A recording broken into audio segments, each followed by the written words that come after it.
Okay, we are live. This is not Memorex, but we are recording it both to live on Facebook. So wave to the people who might be out there somewhere in Netherlands, or we'll see it later. And we will also be recording it to put on YouTube later this week, before the end of this week. I want to welcome everybody here. I am Brad Swift. I write children and young adult fiction under the name of W. Bradford Swift, and adult fiction under R. Jason Bradford. And I am thrilled this evening to be your tech person and your master of ceremony, I guess you could say, and mainly just going to sit back like y'all and enjoy the reading of a classic Dickens tale, A Christmas Carol. I have been corrected more than once because I keep wanting to call it The Christmas Carol, and it's not, it's A Christmas Carol, but to me, it is the epitome of how to kick off the Christmas holidays itself. So I also have the privilege of introducing Benjamin Fife. He goes by Ben, Benny, and Benjamin. Everything is, I think, appropriate there. And I wanted to actually give him the opportunity to share why A Christmas Carol and how this particular story has made such an impact in his life and in his family's life. So if you would please, Ben, take that over. You betcha. I don't remember the first time I saw A Christmas Carol, but I'm pretty sure Mickey Mouse was involved. And I've seen, like so many other people, so many versions of it. I think the first time I read it, I was a teenager.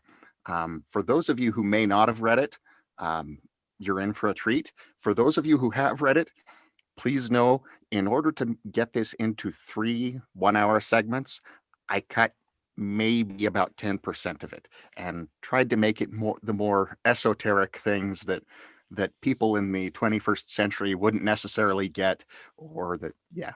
But I also leave in a lot of stuff, some things that I've never seen in any version of it. I've read this to my family every year since at least 2008, and it was part of the impetus for my wanting to become an audiobook narrator, because I love sharing this story with them. And this was probably the first one that I really launched in and did all the voices and everything. So it holds a very special place in my heart. Honestly, it's my favorite book of all time. So That's great. Now, we will be switching back and forth from speaker view to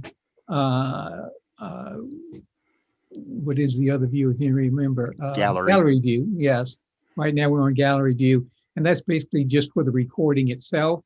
I don't even know that you'll notice it that much, but when Ben starts to actually do the reading, which he'll be doing here in just a second, we'll be switching mostly over to, so he'll be filling the screen itself. I also have it by good authority that bow tie of his is his favorite, and it's a real actual one that you have to tie. And I tell you what, I would not have a clue how to go about tying one myself. So I think it looks very great. So Ben, why don't I turn this over to you, and we'll go over and speaker view, and everybody enjoy A Christmas Carol. Okay, just like in a Muppet Christmas Carol, you have Gonzo as Charles Dickens. I've kind of donned the attire for it, and from here on out, that's me. So without further ado, A Christmas Carol in Prose, being a ghost story of Christmas by Charles Dickens. Preface. I have endeavored in this ghostly little book to raise the ghost of an idea which shall not put my readers out of humor with themselves, with each other, with the season, or with me. May it haunt their houses pleasantly, and no one wish to lay it. Their faithful friend and servant, C.D., December 1843. Stave 1. Marley's Ghost. Marley was dead, to begin with. There is no doubt whatever about that. The register of his burial was signed by the clergyman, the clerk, the undertaker, and the chief mourner. Scrooge signed it, and Scrooge's name was good upon change for anything he chose to put his hand to. Old Marley was as dead as a doornail, Mind, I don't mean to say I know of my own knowledge what there is particularly dead about a door-nail. I might have been inclined myself to regard a coffin-nail as the deadest piece of ironmongery in the trade, but the wisdom of our ancestors is in the simile, and my unhallowed hands shall not disturb it, or the country's done for. You will therefore permit me to repeat emphatically that Marley was as dead as a doornail. Scrooge knew he was dead? How could it be otherwise? Of course he did. Scrooge and he were partners for I don't know how many years. Scrooge was his sole executor, his sole administrator, his sole assign, his sole residuary legatee, his sole friend, and sole mourner. And even Scrooge was not so dreadfully cut up by the sad event, but that he was an excellent man of business on the very day of the funeral, and solemnized it with an undoubted bargain. The mention of Marley's funeral brings me back to the point I started from. There is no doubt that Marley was dead. This must be distinctly understood, or nothing wonderful can come of the story I am going to relate. Scrooge never painted out old Marley's name. There it stood years afterward above the warehouse door, Scrooge and Marley. The firm was known as Scrooge and Marley. Sometimes people new to the business called Scrooge Scrooge, and sometimes Marley. But he answered to both names. It was all the same to him. Oh, but he was a tight-fisted hand at the grindstone, Scrooge, a squeezing, wrenching, grasping, scraping, clutching, covetous old sinner, hard and sharp as flint, from which no steel had ever struck out generous fire, secret and self-contained, and solitary as an oyster. The cold within him froze his old features, nipped his pointed nose, shriveled his cheek, stiffened his gait, made his eyes red, his thin lips blue, and spoke out shrewdly in his grating voice. A frosty rime was on his head, and on his eyebrows, and his wiry chin. He carried his own low temperature always about with him. He iced his office in the dog days, and didn't thaw it 1 degree at Christmas. External heat and cold had little influence on him. No warmth could warm, no wintry weather chill him. No wind that blew was bitterer than he, no falling snow was more intent upon its purpose, no pelting rain less open to entreaty. Foul weather didn't know where to have him. The heaviest rain, and snow, and hail, and sleet could boast of the advantage over him in only one respect. They often came down handsomely, and Scrooge never did. Nobody ever stopped him in the street to say with gladsome looks, "My dear Scrooge, how are you? When will you come to see me?" No beggars implored him to bestow a trifle. No children asked him what it was o'clock. No man or woman ever once in all his life inquired the way to such and such a place of Scrooge. But what did Scrooge care? It was the very thing he liked, to edge his way along the crowded paths of life, warning all human sympathy to keep its distance, was what the knowing ones call nuts to Scrooge. Once upon a time, of all the good days in the year, on Christmas Eve, old Scrooge sat busy in his counting-house. It was cold, bleak, biting weather, foggy withal, and he could hear the people in the court outside go wheezing up and down, beating their hands upon their breasts, and stamping their feet upon the pavement stones to warm them. The city clocks had only just gone 3, but it was quite dark already. It had not been light all day, and candles were flaring in the windows of the neighboring offices like ruddy smears upon the palpable brown air. The fog came pouring in at every chink and keyhole, and was so dense without that although the court was of the narrowest, the houses opposite were mere phantoms. The door of Scrooge's counting-house was open that he might keep his eye upon his clerk, who, in a dismal little cell beyond, a sort of tank, was copying letters. Scrooge had a very small fire, but the clerk's fire was so very much smaller that it looked like one coal. But he couldn't replenish it, for Scrooge kept the coal box in his own room, and so surely as the clerk came in with the shovel, the master predicted that it would be necessary for them to part. Wherefore the clerk put on his white comforter and tried to warm himself at the candle, in which effort, not being a man of a strong imagination, he failed. "A Merry Christmas, Uncle, God save you!" cried a cheerful voice. It was the voice of Scrooge's nephew, who came upon him so quickly that this was the first intimation he had of his approach. "Bah!" said Scrooge. "Humbug!"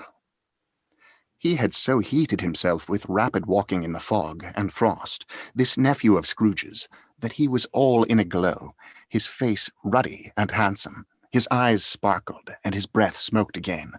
"Christmas a humbug, uncle?" said Scrooge's nephew. "You don't mean that, I'm sure." "I do," said Scrooge. "Merry Christmas! What right have you to be merry? What reason have you to be merry? You're poor enough." "Come, then," returned the nephew gaily. "What right have you to be dismal? What reason have you to be morose? You're rich enough." Scrooge, having no better answer ready on the spur of the moment, said, "Bah!" again, and followed it up with, "Humbug." "Don't be cross, uncle," said the nephew. "What else can I be," returned the uncle, "when I live in such a world of fools as this? Merry Christmas! Out upon Merry Christmas!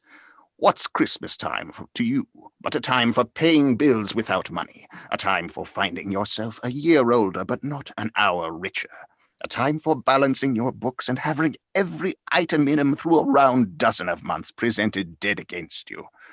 If I could work my will," said Scrooge indignantly, "every idiot who goes about with Merry Christmas on his lips should be boiled with his own pudding and buried with a stake of holly through his heart, he should." "Uncle," pleaded the nephew. "Nephew," returned the uncle sternly, "keep Christmas in your own way, and let me keep it in mine." "Keep it?" repeated Scrooge's nephew. "But you don't keep it."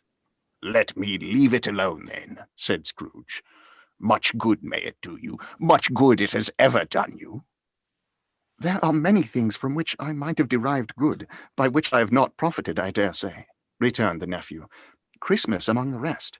But I am sure I have always thought of Christmas time, when it has come around, apart from the veneration due its sacred name and origin, if anything belonging to it can be apart from that, as a good time, a kind, forgiving, charitable, pleasant time, the only time I know of in the long calendar of the year, when men and women seem by one consent to open their shut-up hearts freely, and to think of people below them as if they really were fellow passengers to the grave, and not another race of creatures bound on other journeys.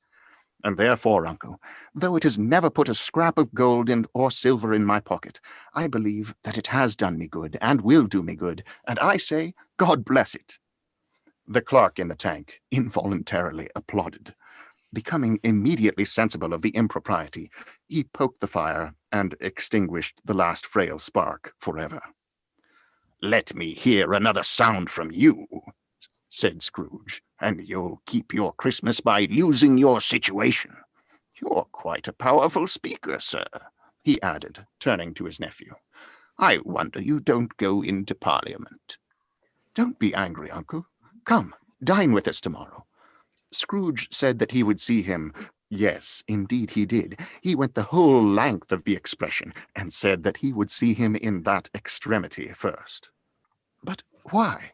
cried Scrooge's nephew. "Why? Why did you get married?" said Scrooge. "Because I fell in love." "Because you fell in love," growled Scrooge, as if that were the only thing in the world more ridiculous than a Merry Christmas. "Good afternoon." "Nay, uncle, but you never came to see me before that happened. Why give it as a reason for not coming now?" "Good afternoon," said Scrooge. "I want nothing from you. I ask nothing of you. Why cannot we be friends?" "Good afternoon," said Scrooge. "I am sorry with all my heart to find you so resolute. We have never had any quarrel to which I have been a party, but I have made the trial in homage to Christmas, and I'll keep my Christmas humor to the last. So a Merry Christmas, uncle." "Good afternoon," said Scrooge. "And a Happy New Year." "Good afternoon," said Scrooge. His nephew left the room without an angry word notwithstanding. He stopped at the outer door to bestow the greetings of the season upon the clerk, who, cold as he was warmer than Scrooge, for he returned them cordially. "There's another fellow," muttered Scrooge, who overheard him. "My clerk with 15 shillings a week, and a wife and family talking about a Merry Christmas. I'll retire to Bedlam." This lunatic, in letting Scrooge's nephew out, had let 2 other people in. They were portly gentlemen, pleasant to behold, and now stood with their hats off in Scrooge's office. They had books and papers in their hands, and bowed to him. "Scrooge and Marley's, I believe," said one of the gentlemen, referring to his list. "Have I the pleasure of addressing Mr. Scrooge or Mr. Marley?" "Mr. Marley has been dead these 7 years," Scrooge replied. "He died 7 years ago this very night." "We have no doubt his liberality is well represented by his surviving partner," said the gentleman, presenting his credentials. It certainly was, for they had been 2 kindred spirits. At the ominous word liberality, Scrooge frowned and shook his head, and handed the credentials back. "At this festive season of the year, Mr. Scrooge," said the gentleman, taking up a pen, "it is more than usually desirable that we should make some slight provision for the poor and destitute, who suffer greatly at the present time. Many thousands are in want of common necessaries. Hundreds of thousands are in want of common comforts, sir." "Are there no prisons?" asked Scrooge. "Plenty of prisons," said the gentleman, laying down the pen again. "And the Union workhouses?" demanded Scrooge. "Are they still in operation?" "They are still," returned the gentleman. "I wish I could say they are not." "The treadmill and the poor law are in full vigor, then?" said Scrooge. "Both very busy, sir." "Oh, I was afraid from what you said at first that something had occurred to stop them in their useful course," said Scrooge. "I'm very glad to hear it." "Under the impression that they scarcely furnish Christian cheer of mind or body to the multitude," returned the gentleman, "a few of us are endeavoring to raise a fund to buy the poor some meat and drink and means of warmth. We choose this time because it is a time, of all others, when want is keenly felt and abundance rejoices. What shall I put you down for?" "Nothing," Scrooge replied. "You wish to be anonymous?" "I wish to be left alone," said Scrooge. "Since you ask me what I wish, gentlemen, that is my answer. I don't make merry myself at Christmas, and I can't afford to make idle people merry. I help to support the establishments I have mentioned. They cost enough, and those who are badly off must go there." "Many can't go there, and many would rather die." "If they would rather die," said Scrooge, "they had better do it, and decrease the surplus population. Besides, excuse me, I don't know that." "But you might know it," observed the gentleman. "It's not my business," Scrooge returned. "It's enough for a man to understand his own business, and not to interfere with other people's. Mine occupies me constantly. Good afternoon, gentlemen." Seeing clearly that it would be useless to pursue the point, the gentleman withdrew. Scrooge resumed his labours with an improved opinion of himself, and in a more facetious temper than was usual with him. Meanwhile, the fog and darkness thickened so that people ran about with flaring links, proffering their services to go before horses and carriages, and conduct them on their way. The ancient tower of a church, whose gruff old bell was always peeping slyly down at Scrooge out of a Gothic window in the wall, became invisible, and struck the hours and quarters in the clouds with the tremulous vibrations afterwards, as if its teeth were chattering in its frozen head up there. The cold became intense. The brightness of the shops, where holly sprigs and berries crackled in the lamp heat of the windows, made pale faces ruddy as they passed. Poulterers' and grocers' trades became a splendid joke, a glorious pageant, with which it was next to impossible to believe that such dull principles as bargain and sale had anything to do. Foggier yet, and colder, piercing, searching, biting cold. The owner of one scant young nose, gnawed and mumbled by the hungry cold, as bones are gnawed by dogs, stooped down at Scrooge's keyhole to regale him with a Christmas carol, but at the first sound of God bless ye merry gentlemen, may nothing you dismay. Scrooge seized the ruler with such energy of action that the singer fled in terror, leaving the keyhole to the fog and even more congenial frost. At length, the hour of shutting up the counting-house arrived. With an ill will, Scrooge dismounted from his stool and tacitly admitted the fact to the expectant clerk in the tank, who instantly snuffed his candle out and put on his hat. "You'll want all day tomorrow, I suppose," said Scrooge. "If quite convenient, sir." "It's not convenient," said Scrooge, "and it's not fair. If I was to stop half a crown for it, you'd think yourself ill-used, I'll be bound." The clerk smiled faintly. "And yet," said Scrooge, "you don't think me ill-used when I pay a day's wages for no work." The clerk observed that it was only once a year.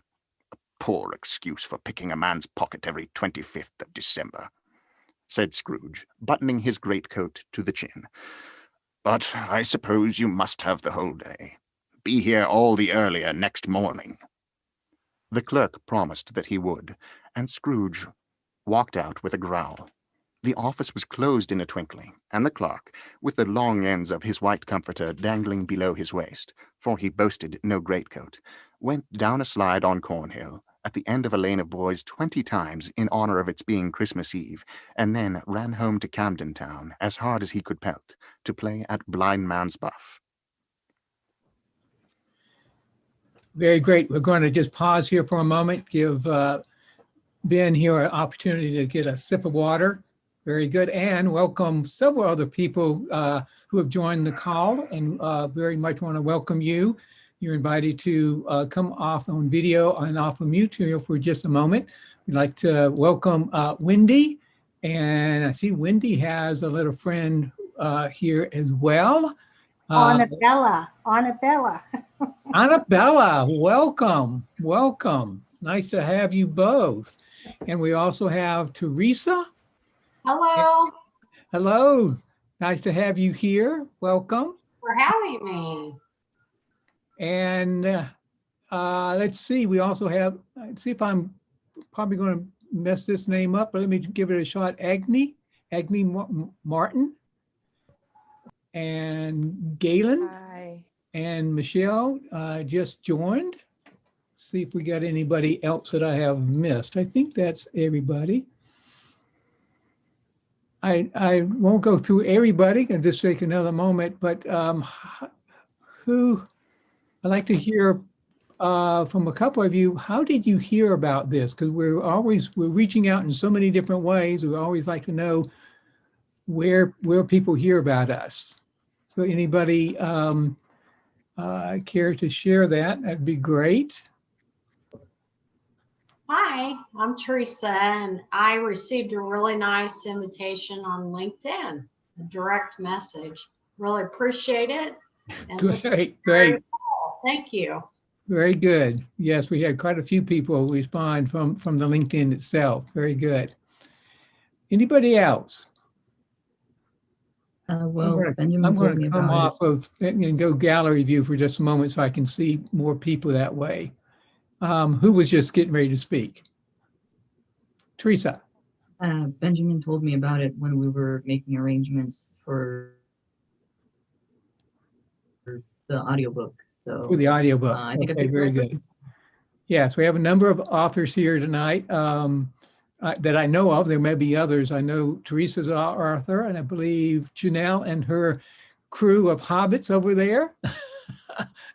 Very great. Great to see you. And we have somebody who got their, I guess they're clapping, which is great, is Agni Martin and Galen. And Michelle, if you are there with somebody else, please let us know. You can post that in the chat. We'd just like to kind of see how we're doing as far as how many people we're reaching out to, particularly kids, because we love to share A Christmas Carol with kids. And that's kids of all ages, by the way. So. My cat is listening too, so. And cats are always welcome. My puppy dog's over there pretending to sleep. He really is very much engaged in the story, though. I can promise you that. So, I okay. actually have a cat in the studio with me today, too. Ah, very good. Yeah, Good. he's been living at my in-laws down the road. He's been our cat for a long time, and he's been getting sicker, and so now he gets to live in my studio with me. Very He's a good. good old cat. That's We make did get a excellent couple recording chats here. directors. So I'm sorry, Teresa, go ahead. that's make excellent recording directors. So Very good. We got Galen. She says that Galen is here and solo right now. And Teresa is the one that invited Galen. And then Agni is an author, and says, "I'm the kid." Very good. Me too. Exactly. So why don't we continue with the next part with Scrooge. Scrooge took his melancholy dinner in his usual melancholy tavern, and having read all the newspapers and beguiled the rest of the evening with his banker's book, went home to bed. He lived in chambers which had once belonged to his deceased partner. They were a gloomy suite of rooms in a lowering pile of building up a yard, where it had so little business to be that one could scarcely help fancying it must have run there when it was a young house playing at hide-and-seek with other houses, and forgotten the way out again. The yard was so dark that even Scrooge, who knew its every stone, was fain to grope with his hands. Now, it is a fact that there was nothing at all particular about the knocker on the door, except that it was very large. It is also a fact that Scrooge had seen it, night and morning, during his whole residence in that place. Also, that Scrooge had as little of what is called fancy about him as any man in the city of London.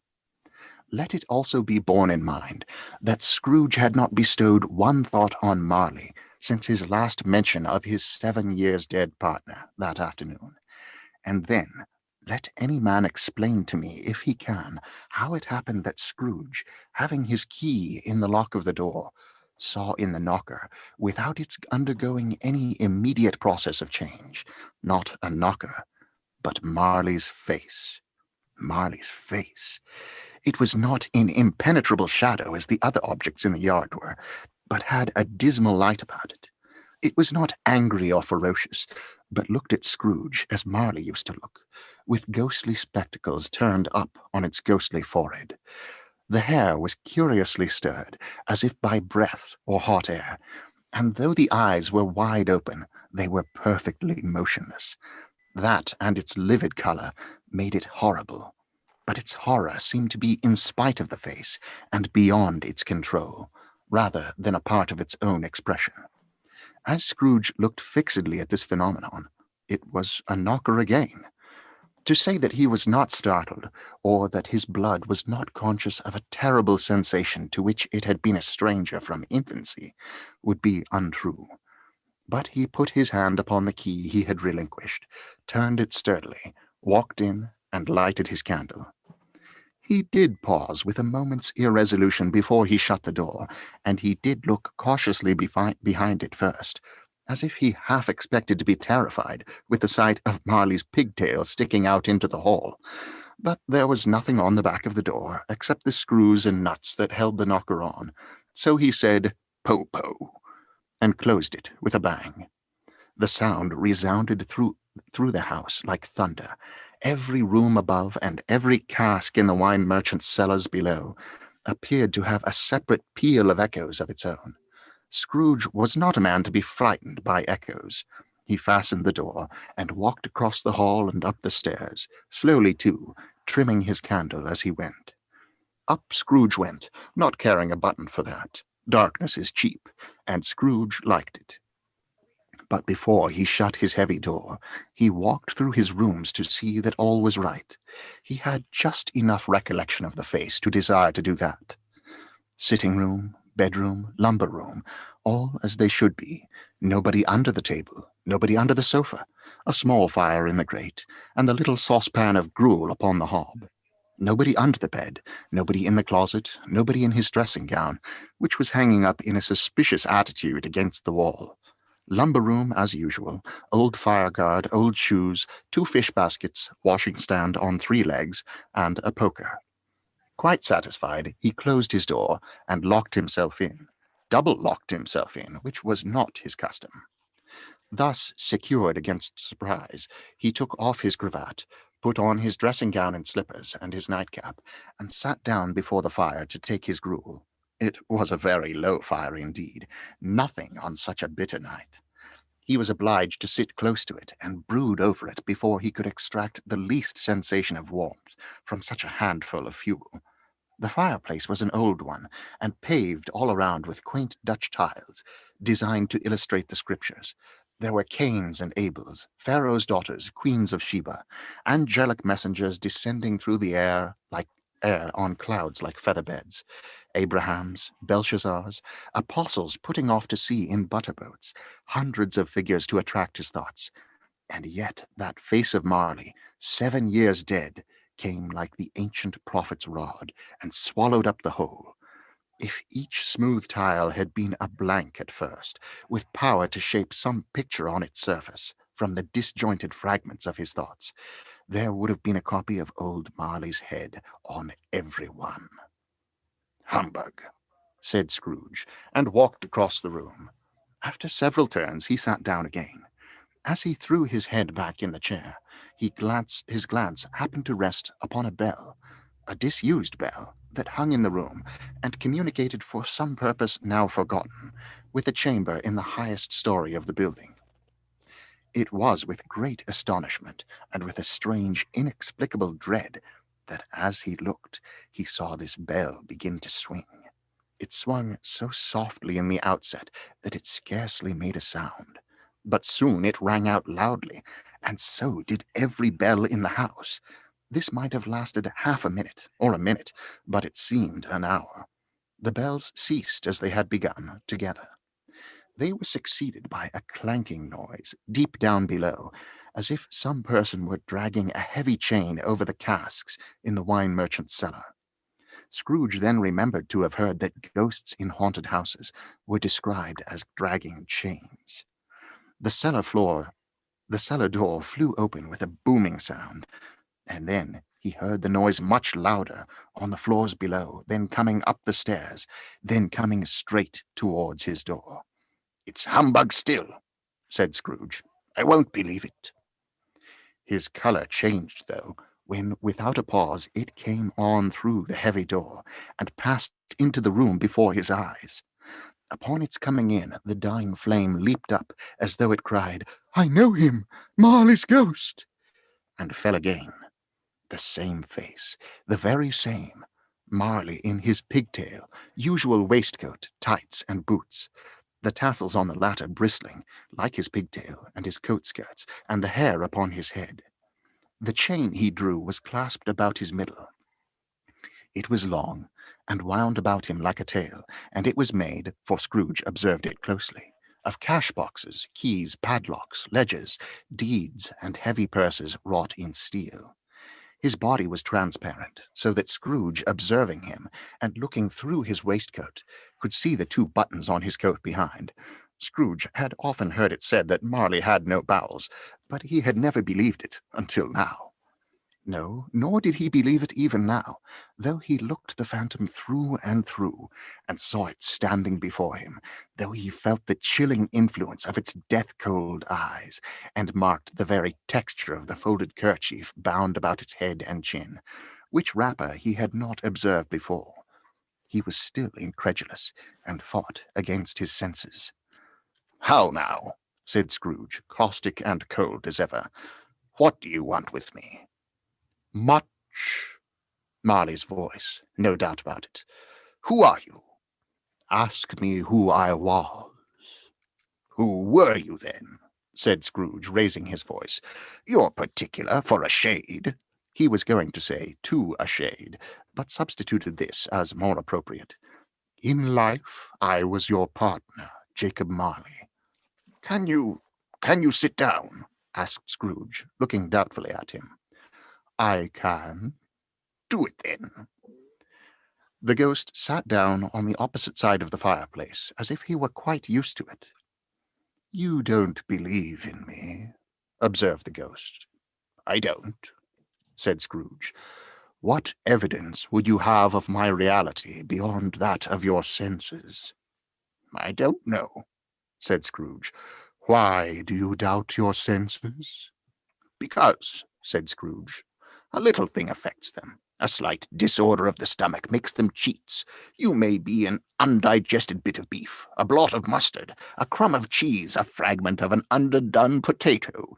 There's more of gravy than of grave about you, whatever you are. Scrooge was not much in the habit of cracking jokes, nor did he feel in his heart by any means waggish then. The truth is that he tried to be smart as a means of distracting his own attention and keeping down his terror, for the spectre's voice disturbed the very marrow in his bones. To sit staring at those fixed glazed eyes in silence for a moment would play, Scrooge felt, the very deuce with him. There was something very awful, too, in the spectre's being provided with an infernal atmosphere of its own. Scrooge could not feel it himself, but this was clearly the case, for though the ghost sat perfectly motionless, its hair and skirts and tassels were still agitated as by the hot vapor from an oven. "You see this toothpick?" said Scrooge, returning quickly to the charge, for the reason just assigned, and wishing, though it were only for a second, to divert the vision's stony gaze from himself. "I do," replied the ghost. "You are not looking at it," said Scrooge. "But I see it," said the ghost, "notwithstanding." "Well," returned Scrooge, "I have but to swallow this and be for the rest of my days persecuted by a legion of goblins, all of my own creation. Humbug, I tell you, humbug!" At this, the spirit raised a frightful cry and shook its chain with such a dismal and appalling noise that Scrooge held on tight to his chair to save himself from falling in a swoon. Scrooge fell upon his knees and clasped his hands before his face. "Mercy!" he said. "Dreadful apparition! Why do you trouble me?" "Man of the worldly mind," replied the ghost, "do you believe in me or not?" "I do," said Scrooge. "I must. But why do spirits walk the earth, and why do they come to me?" "It is required of every man," the ghost returned, "that the spirit within him should walk abroad among his fellow men and travel far and wide, and if that spirit goes not forth in life, it is condemned to do so after death. It is doomed to wander through the world, oh, woe is me, and witness what it cannot share, but might have shared on earth, and turned to happiness." Again the spectre raised a cry, and shook its chain and wrung its shadowy hands. "You are fettered," said Scrooge, trembling. "Tell me why." "I wear the chain I forged in life," replied the ghost. "I made it link by link and yard by yard. I girded it on of my own free will, and of my own free will I wore it. Is its pattern strange to you?" Scrooge trembled more and more. "Or would you know," pursued the ghost, "the weight and length of the strong coil you bear yourself? It was full as heavy and as long as this 7 Christmas Eves ago. You have labored on it since. It is a ponderous chain." Scrooge glanced about him on the floor, in the expectation of finding himself surrounded by some 50 or 60 fathoms of iron cable, but he could see nothing. "Jacob," he said imploringly, "oh, Jacob Marley, tell me more. Speak comfort to me, Jacob." "I have none to give," the ghost replied. "It comes from other regions, Ebenezer Scrooge, and is conveyed by other ministers to other kinds of men. Nor can I tell you what I would. A very little more is all permitted to me. I cannot rest, I cannot stay, I cannot linger anywhere. My spirit never walked beyond our counting-house, mark me. In life, my spirit never roved beyond the narrow limits of our money-changing hole, and weary journeys lie before me." "You must have been very slow about it, Jacob," Scrooge observed, in a business-like manner, though with humility and deference. "Slow?" the ghost repeated. 7 years dead," mused Scrooge, "and travelling all the time." "The whole time," said the ghost. "No rest, no peace, incessant torture of remorse." You travel fast, said Scrooge. On the wings of the wind, replied the ghost. You might have got over a great quantity of ground in 7 years, said Scrooge. The ghost, on hearing this, set up another cry and clanked its chain hideously in the dead silence of the night. "Oh, captive bound and double-ironed," cried the phantom, "not to know that ages of incessant labour by immortal creatures from this earth must pass into eternity, before the good of which it is susceptible is all developed.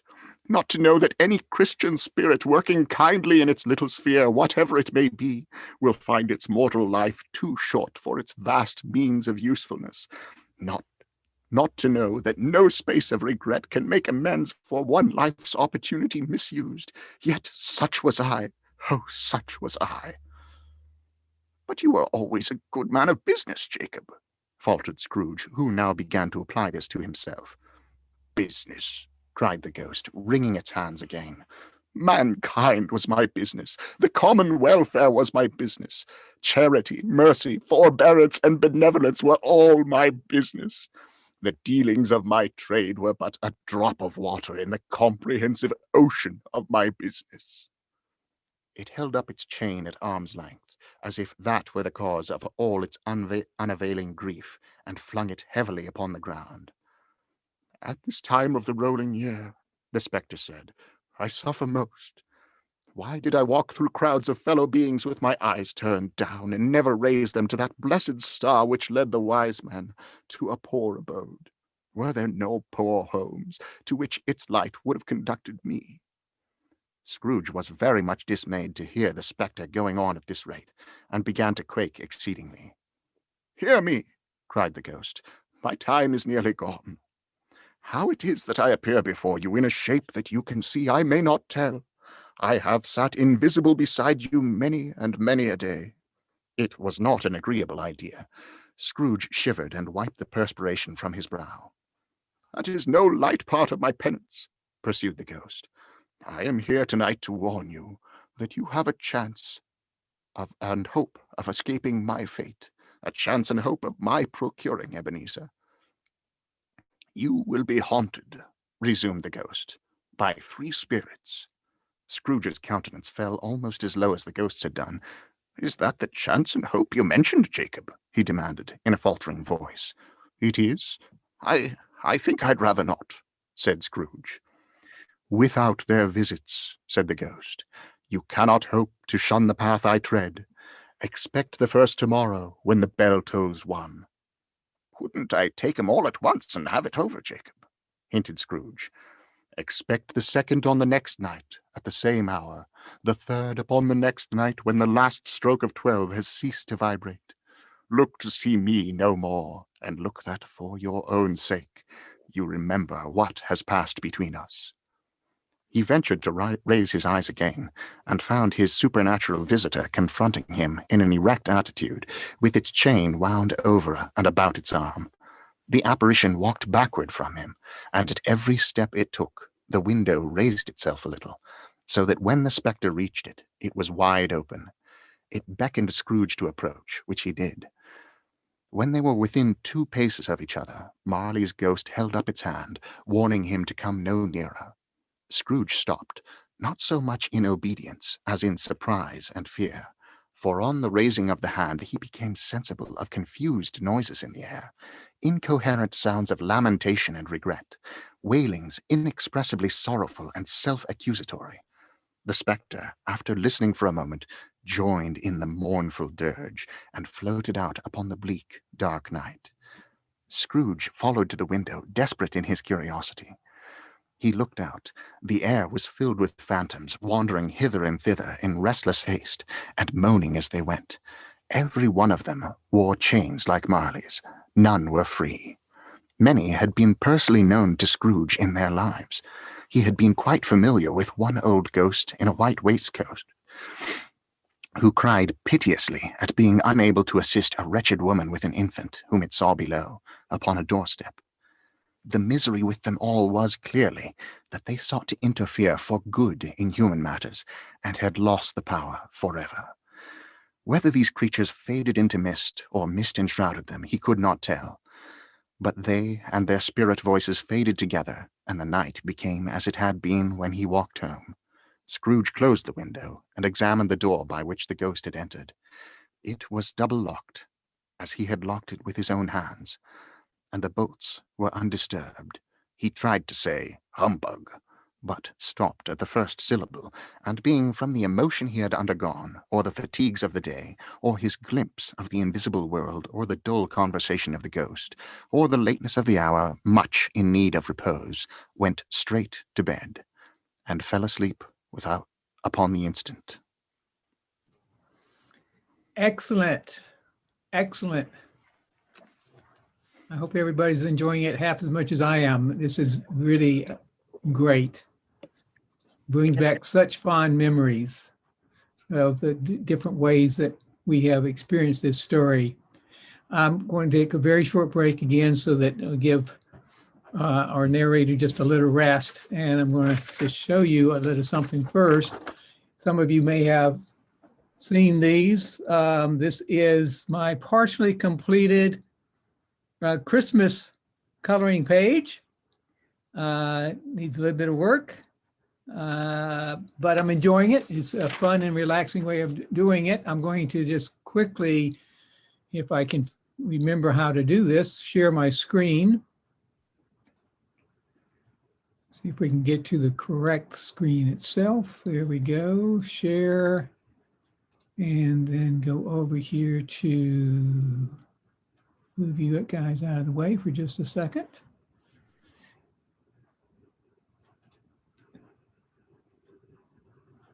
That's not what I meant to do. I do that every time. There we go. These are some of, this is the one that Eleanor has done and that I've partly colored. You can go to my website at wbradfordswift.com/Carol and find all of these. These other three, you may recognize them as the original artwork that was in the book A Christmas Carol by, I believe the author, the artist's name was John Lynch. Am I saying that correctly? Leech. Bloodsucking. Yeah, very good. And those are also available that you can download and print out. And, you know, why not color them? You know, particularly two of them would be very, lend to coloring. This one might be a little bit more of a challenge, but why not give it a try? So I just wanted to share that right now. And I'm going to come off of sharing here. And anybody have any questions or comments before we go into the last reading for the night itself? I just wanted to thank Benjamin for a wonderful evening. For me, it sort of connects back into a younger period of my life, and it's so wonderful to experience it. So thank you very much, Benjamin, for this evening. You're very welcome. I love doing it. I can tell you do. Yeah, very good. Great. Thank you. Thank you, Barry. Thank you, Benjamin. And my granddaughter, she's 3 and she's up and down, but she's picking out Christmas books as you're speaking. And she's, pretending she's reading them like you are. So that's delightful. Because I read to her all the time. So I just want you to know that she might be distracted, but she's listening. Very good. Very good. Okay, anybody else? There would be one last one if anybody care to, and then we will, I think Benjamin has enough left in his voice to go through this, since he does this. How many hours a day do you actually narrate? Yeah. Well, my actual recording time, I do between 2 and 4 hours of recording per day. Okay. And then I do a whole lot of editing. Yeah, so exactly. Kind of like writers, we do a whole lot of writing, but we do a whole lot more editing oftentimes. Very good. Okay, we're going to go back to the speaker view and we'll finish up the evening. And there will be a few things at the very end. So if you can stay on, we'll share those with you as well. Continue. Stave 2, the first of the 3 spirits. When Scrooge awoke, it was so dark that looking out of bed, he could scarcely distinguish the transparent window from the opaque walls of his chamber. He was endeavoring to pierce the darkness with his ferret eyes when the chimes of a neighboring church struck the 4 quarters, so he listened for the hour. To his great astonishment, the heavy bell went on from 6 to 7, and from 7 to 8, and regularly up to 12, then stopped. 12! It was past 2 when he went to bed. The clock was wrong. An icicle must have got into the works. 12. He touched the spring of his repeater to correct this most preposterous clock. Its rapid little pulse beat 12 and stopped. "Why, it isn't possible," said Scrooge, "that I can have slept through a whole day and far into another night. It isn't possible that anything has happened to the sun, and this is 12 at noon." The idea being an alarming one, he scrambled out of bed and groped his way to the window. He was obliged to rub the frost off with his sleeve of his dressing gown before he could see anything, and could see very little then. All he could make out was that it was still very foggy and extremely cold, and that there was no noise of people running to and fro and making a great stir, as there unquestionably would have been if night had beaten off bright day and taken possession of the world. Scrooge went to bed again, and thought, and thought, and thought it over again, and over, and could make nothing of it. The more he thought, the more perplexed he was, and the more he endeavored not to think, the more he thought. Marley's ghost bothered him exceedingly. Every time he resolved within himself, after mature inquiry, that it was all a dream, his mind flew back again, like a strong spring released, to its first position, and presented the same problem to be worked all through. Was it a dream or not? Scrooge lay in this state until the chime had gone 3 quarters more, when he remembered on a sudden that the ghost had warned him of a visitation when the bell tolled 1. He resolved to lie awake until the hour was past, and considering that he could no more go to sleep than go to heaven, this was perhaps the wisest resolution in his power. The quarter was so long that he was more than once convinced he must have sunk into a doze unconsciously, and missed the clock. At length it broke upon his listening ear. "Ding dong." "Quarter past," said Scrooge. "Ding dong." "Half past," said Scrooge. "Ding dong." "A quarter to it," said Scrooge. "Ding dong." "The hour itself," said Scrooge triumphantly, "and nothing else." He spoke before the hour bell sounded, which it now did with a deep, dull, hollow, melancholy 1. Light flashed up in the room upon the instant, and the curtains of his bed were drawn. The curtains of his bed were drawn aside, I tell you, by a hand, and Scrooge, starting up into a half recumbent attitude, found himself face to face with the unearthly visitor who drew them. It was a strange figure, like a child, yet not so like a child as like an old man, viewed through some supernatural medium, which gave him the appearance of having receded from view, and being diminished to a child's proportions. Its hair, which hung about its neck and down its back, was white as if with age, and yet the face had not a wrinkle in it, and the tenderest bloom was on the skin. The arms were very long and muscular, the hands the same, as if its hold were of uncommon strength. Its legs and feet, most delicately formed, were, like those upper members, bare. It wore a tunic of the purest white, and round its waist was bound a lustrous belt, the sheen of which was beautiful. It held a branch of fresh green holly in its hand, and, in singular contradiction of that wintry emblem, had its dress trimmed with summer flowers. From the crown of its head there sprung a bright clear jet of light, by which all this was visible, and which was doubtless the occasion of its using in its duller moments a great extinguisher for a cap, which it now held under its arm. Even this, though, when Scrooge looked at it with increasing steadiness, was not its strangest quality, for its belt sparkled and glittered now in one part and now in another, and what was light one instant, at another time was dark, so that the figure itself fluctuated in its distinctness, being now a thing with one arm, now with one leg, now with 20 legs, now a pair of legs without a head, now a head without a body, of which dissolving parts no outline would be visible in the dense gloom, wherein they melted away, and in the very wonder of this, it would be itself again, distinct and clear as ever. "Are you the spirit whose coming was foretold to me?" asked Scrooge. "I am." The voice was soft and gentle, singularly low, as if instead of being so close beside him, it were at a distance. "Who and what are you?" demanded Scrooge. "I am the ghost of Christmas past." "Long past?" inquired Scrooge. "No, your past." Perhaps Scrooge could not have told anybody why, if anybody could have asked him, but he had a special desire to see the spirit in his cap, and begged him to be covered. "What?" exclaimed the ghost. "Would you so soon put out with worldly hands the light I give? Is it not enough that you are one of those whose passions made this cap, and force me through whole trains of years to wear it low upon my brow?" Scrooge reverently disclaimed all intention to offend, or any knowledge of having wilfully bonneted the spirit at any period of his life. He then made bold to inquire what business brought him there. "Your welfare," said the ghost. Scrooge expressed himself much obliged, but could not help thinking that a night of unbroken rest would have been more conducive to that end. The spirit must have heard him thinking, for it said immediately, "Your reclamation, then. Take heed." It put out its strong hand as it spoke, and clasped him gently by the arm. "Rise and walk with me." He rose, but finding that the spirit made towards the window, clasped his robe in supplication.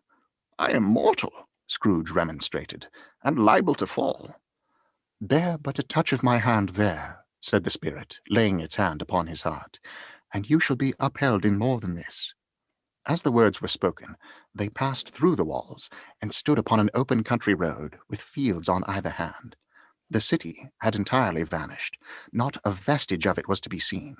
The darkness and the mist vanished with it, for it was a clear, cold winter day, with snow upon the ground. "Good heavens!" said Scrooge, clasping his hands together, as he looked about him. "I was bred in this place. I was a boy here." The spirit gazed upon him mildly. Its gentle touch, though it had been light and instantaneous, appeared still present to the old man's sense of feeling. He was conscious of 1,000 odors floating in the air, each one connected with 1,000 thoughts, and hopes and joys and cares long, long forgotten. "Your lip is trembling," said the ghost, "and what is that upon your cheek?" Scrooge muttered with an unusual catching in his voice that it was a pimple, and begged the ghost to lead him where he would. "You recollect the way?" inquired the spirit. "Remember it!" cried Scrooge with fervor. "I could walk it blindfold." "Strange to have forgotten it for so many years," observed the ghost. "Let us go on." They walked along the road, Scrooge recognizing every gate and post and tree, until a little market town appeared in the distance, with its bridge, its church, and winding river. Some shaggy ponies were now seen trotting towards them with boys upon their backs, who called to other boys in country gigs and carts, driven by farmers. All these boys were in great spirits, and shouted to each other, until the broad fields were so full of merry music that the crisp air laughed to hear it. "These are but shadows of the things that have been," said the ghost. "They have no consciousness of us." The jocund travellers came on, and as they came, Scrooge knew and named them every one. Why was he filled with gladness when he heard them give each other Merry Christmas, as they parted at crossroads and byways for their several homes? What was Merry Christmas to Scrooge? Out upon Merry Christmas! What good had it ever done him? "The school is not quite deserted," said the ghost. "A solitary child, neglected by his friends, is left there still." Scrooge said he knew it, and he sobbed. They left the high road by a well-remembered lane, and soon approached a mansion of dull red brick, with a little weathercock-surmounted cupola on the roof, and a bell hanging in it. It was a large house, but one of broken fortunes, for the spacious offices were little used, their walls were damp and mossy, their windows broken, and their gates decayed. Fowls clucked and strutted in the stables, and the coach-houses and sheds were overrun with grass. They went, the ghost and Scrooge, across the hall, to a door at the back of the house. It opened before them and disclosed a long, bare, melancholy room. A lonely boy was reading near a feeble fire, and Scrooge sat down upon a form and wept to see his poor forgotten self as he used to be. Not a latent echo in the house, not the idle swinging of an empty storehouse door, no, not a clicking in the fire, but fell upon the heart of Scrooge with a softening influence, and gave a freer passage to his tears. And as much as I'd like for us to continue, I also want to honor that you guys were nice enough to come spend an hour with us, and we are just about out of time. Excellent job. I think we should all give, let me just switch over to our gallery view again. Let's give a hand to our narrator. Really appreciate this. Now, just very quickly, I'm going to share my screen for just a moment.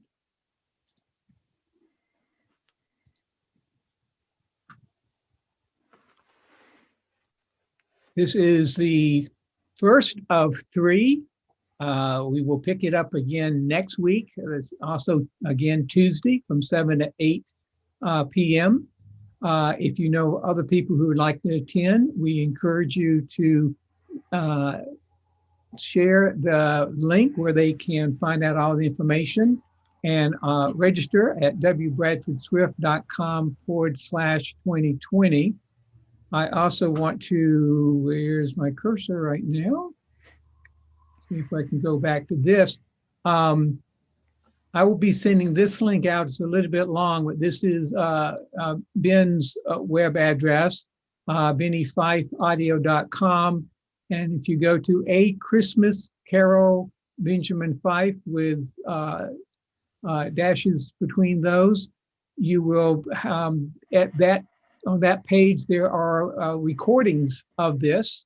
If you are not able to make one of the read-ups, you can certainly, listen to, again, Ben as he has recorded this. And at the same time, we encourage you to come back for more.